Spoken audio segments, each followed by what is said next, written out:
வணக்கம் நண்பர்களே. இன்றைய பதிவில் குபேரன் சிவனின் தலை சிறந்த பக்தனாக எப்படியானார் என பார்க்கலாம் வாருங்கள்.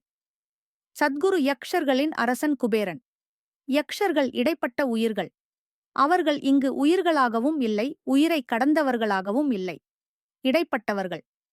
இராவணன் குபேரனை இலங்கையிலிருந்து நாடு கடத்தியதாகவும் குபேரன் தாயகத்திற்கு ஓடி வந்ததாகவும் ஒரு கதை உள்ளது. தன் நாடு மற்றும் நாட்டு மக்களை இழந்த விரக்தியின் காரணமாக சிவனை வழிபட ஆரம்பித்து சிவபக்தனாக சிவனடியாராக மாறினார். சிவன் தன்னுடைய கருணையின் வெளிப்பாடாய் மற்றொரு நாட்டையும் உலகத்தின் அனைத்து செல்வங்களையும் குபேரனுக்கு வழங்கினார். குபேரனும் உலகத்தின் தலைசிறந்த செல்வந்தராக ஆனார். செல்வம் என்றால் குபேரன் என்று ஆகிவிட்டது.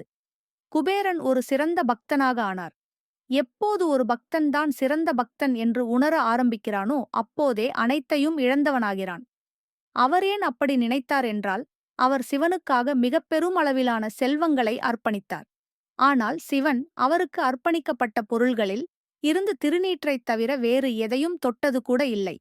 ஆனால் குபேரன்தான் மிகவும் அதிகமாக அர்ப்பணிப்பதால் தன்னை மிகச்சிறந்த பக்தனாக எண்ணிக்கொண்டான். ஒருநாள் சிவனிடம் வந்த குபேரன், உங்களுக்கு ஏதாவது செய்ய வேண்டும் என்று நான் விரும்புகிறேன். என்ன செய்யட்டும் என்றார். சிவன், ஓ, நீ எனக்கென்று எதுவும் செய்ய முடியாது. உன்னால் எனக்கு என்ன செய்ய முடியும்? ஏனென்றால் எனக்கு எதுவுமே தேவையில்லை. நான் நன்றாகவே இருக்கிறேன். ஆனால் என்னுடைய மகனை எடுத்துக்கொள் என்று கூறி கணபதியைக் காட்டினார்.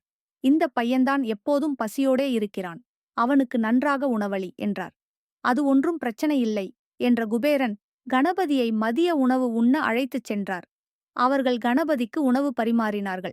அவர் சாப்பிட்டார், சாப்பிட்டார், சாப்பிட்டுக் கொண்டே இருந்தார்.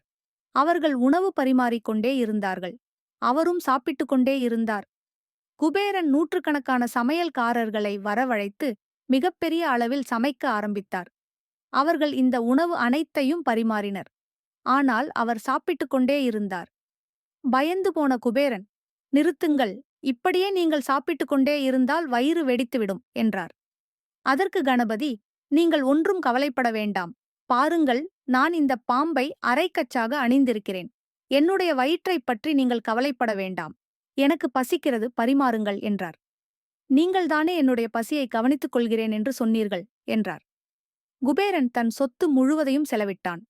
மற்ற லோகங்களில் இருந்தும் உணவை வாங்கி பரிமாறினார்கள். அவற்றையும் உண்ட கணபதி, என் வயிறு இன்னும் நிரம்பவில்லை, தேவையான உணவு எங்கே என்று கேட்டார். அப்போதுதான் தன் சிறுமதியை உணர்ந்த குபேரன் சிவன் திருவடியை பணிந்தார். என்னுடைய செல்வங்கள் எல்லாம் உங்களுக்கு ஒரு தூசுக்கு சமானம் என்பதை உணர்ந்தேன்.